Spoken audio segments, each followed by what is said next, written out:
Hola, buen día a todos. Qué gusto saludarlos, qué gusto estar con ustedes. Qué bueno que puedes acompañarnos. Mi nombre es Roberto Arjona y soy pastor de la iglesia Rey de Reyes Tlaquepaque. ¿Qué te parece si nos acompañas en este tiempo de reflexión en la palabra de Dios? Vamos a orar. Padre, gracias te damos, Señor, por darnos la oportunidad de poder reflexionar en tu palabra. Te ruego, Dios, que tu Espíritu Santo hable a nuestras vidas y que tu palabra, Señor, sea encarnada en nuestros corazones para poder crecer en ella. Te lo pido en Jesucristo. Amén. Amén. Nuevamente, qué bueno que estás viendo este video. Hemos estado reflexionando acerca de conocer a Jesús, pero conocer a Jesús podría ser una expresión demasiado profunda. ¿Por qué? Porque hablar del conocimiento de Él, podríamos decir que es algo extremadamente extenso y profundo. ¿Qué tanto conozco a Jesús? Conocer a Jesús es un proceso. Eso es lo que vivieron sus discípulos por un periodo aproximado de 3 años y medio. Es por eso que nosotros seguimos hablando acerca de este tema, del conocimiento de Jesús. Pero este proceso es un proceso importante. ¿Por qué? Porque es Jesús revelándose a nosotros, como se reveló a sus discípulos. ¿Qué les parece si pedimos la dirección del Señor para que hable a nuestras vidas? Gracias, Padre, por esta oportunidad. Te ruego que tú seas que obre en nuestros corazones para aprender de tu palabra. En Jesucristo. Amén. Hemos conocido cómo Jesús se ha revelado a diferentes personas. Hablamos de ciegos, cojos y diferentes personas. Pero algo especial es que en todas estas circunstancias Jesús se ha revelado y dado a conocer, ¿qué es esto?, a sus discípulos. Lo hizo en una forma muy especial en la multiplicación de los panes. Como Él, pasando por encima de una de las leyes de la física y la dinámica, es la multiplicación de los panes. Cuando la materia no se crea ni se destruye, solo se transforma, Jesús hace salir de 5 panes y 2 peces una cantidad de alimento impresionante para alimentar a más de 5,000 personas. Pero posteriormente vimos también a Jesús pasando por alto la ley de la gravedad, caminando sobre mar y ayudando a Pedro a regresar a la barca después de un acto de fe fallido, podríamos decir. Hoy lo veremos en otra área de su autoridad. Sí, ¿qué les parece si me acompañan a leer estos versículos de Lucas capítulo 8, versículo del 22 al 25? Dice la palabra de Dios: aconteció que un día que entró en una barca con sus discípulos y les dijo: pasemos al otro lado del lago, y partieron, pero mientras navegaban, él se durmió y se desencadenó una tempestad de viento en el lago, y se anegaban y peligraban. Y vinieron a él y le despertaron, diciendo: Maestro, maestro, que perecemos. Despertando él, reprendió al viento y a las olas, y cesaron, y se hizo bonanza. Y les dijo: ¿dónde está vuestra fe? Y atemorizados se maravillaban y decían unos a otros: ¿quién es este que aun a los vientos y a las aguas manda y le obedecen? Y dice el verso 26: y arribaron a la tierra de los Gadarenos, que está en la ribera opuesta a Galilea. Se encuentran en una situación que no esperaban. Dice el verso 23 que mientras navegaban, él se durmió y se desencadenó una tempestad de viento en el lago, y se anegaban y peligraban. Los discípulos de Jesús iban en esta barca y algunos de ellos eran pescadores, tenían experiencia en el mar. La tempestad que estaban enfrentando había rebasado su capacidad. En el mar de Galilea, que también se le conoce como lago de Genesaret, en la parte norte colinda con las montañas de Siria. Y en estas montañas hay un viento frío. Al sur del mar viene un aire caliente que cuando se desliza hacia el norte y al cruzarse estas dos corrientes de aire, caliente y frío, generan tempestades muy rápidamente. Este cambio de temperatura genera una tempestad que a los discípulos los estaba hundiendo. Estos expertos del mar decían que se anegaban, la barca estaba cediendo. Lucas escribe que peligraban, pero en medio de esto encontramos un cuadro muy diferente a lo que estaban viviendo los discípulos. Porque dice el verso 23 que mientras navegaban, Él se durmió. Sí, Jesús desde que habían iniciado su viaje, en el verso 23 nos dice que se había quedado dormido. Jesús seguramente estaba muy cansado de todo lo que habían vivido durante el día.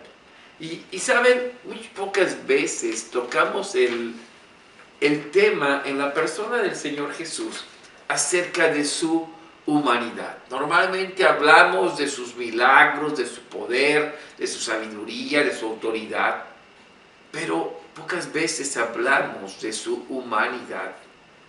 Él estaba cansado y se había dormido en toda la expresión de la palabra, de tal manera que esta tempestad tan peligrosa, ¿sí?, no lo despertaba.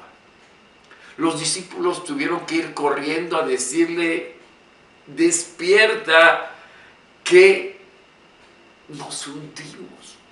Despierta y ayúdanos. No sé si el despierta fue para decirle ayúdanos, o despierta, mira que nos estamos hundiendo, nos estamos ahogando, nos vamos a dar un chapuzón. Lo que quiero decir con esto es que hasta dónde los discípulos creían o sabían que el Señor podía actuar en su circunstancia. Lo cierto es que lo fueron a buscar porque estaban por hundirse y lo despertaron. Pero algo insólito ocurrió posteriormente. Dice el Evangelio de Marcos en el capítulo 4, versículo 38, dice: y él estaba en la popa, durmiendo sobre un cabezal, y le despertaron y le dijeron: maestro, ¿no tienes cuidado que perecemos? Jesús estaba durmiendo en la parte de adelante de la barca, sobre un cabezal, y de alguna manera era como un reclamo. ¿No te das cuenta que nos estamos hundiendo?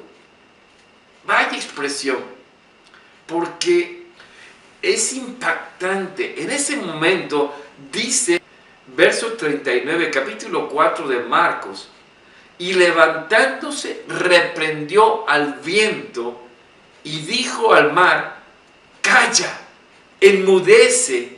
Y cesó el viento y se hizo grande bonanza. Vaya autoridad, vaya poder. Calla, enmudece. Le habla al viento como un ente personal y vivo. Lo hace en su dominio y poder. Y el viento obedece y el mar se calma.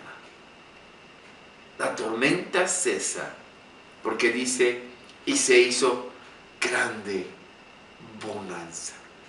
¡Wow! ¡Qué autoridad! ¡Qué grandeza en su poder! ¿Cómo es que Jesús, con autoridad, decide qué tiene que hacer el viento y el mar? Lucas escribe posteriormente, al parar la tormenta, que reprende a sus discípulos. Les dice, y les dijo: ¿dónde está vuestra fe? Y atemorizados se maravillaban y decían unos a otros: ¿quién es este que aún a los vientos y a las aguas manda y le obedece? Pareciera que todo aquello físico como el agua y el aire, aún esto se sujeta a la autoridad de Jesucristo. Dicen sus discípulos: ¿quién es este? Este es el Hijo de Dios, de su misma esencia, de su misma sustancia. ¿Qué tanto habían estado conociendo a Jesús? Estaban creciendo en su conocimiento. Por eso es importante preguntarnos: ¿quién es Jesús para tu vida? ¿Qué tanto le has conocido? ¿Qué tanto sabes de su grandeza y su poder? ¿Sabes que la tumba, que la misma muerte no pudo retenerle y resucitó al tercer día? Porque así lo había él dicho. La Biblia dice claramente que Jesús dijo: el que cree en mí, aunque esté muerto, vivirá. Este es el Jesús que estamos conociendo.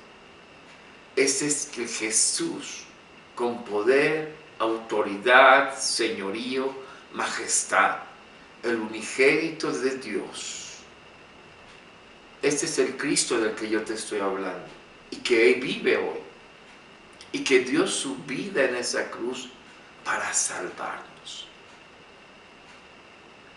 Cuando conocemos verdaderamente a Jesús, lo que tenemos que hacer es caer de rodillas y rendirnos a sus pies.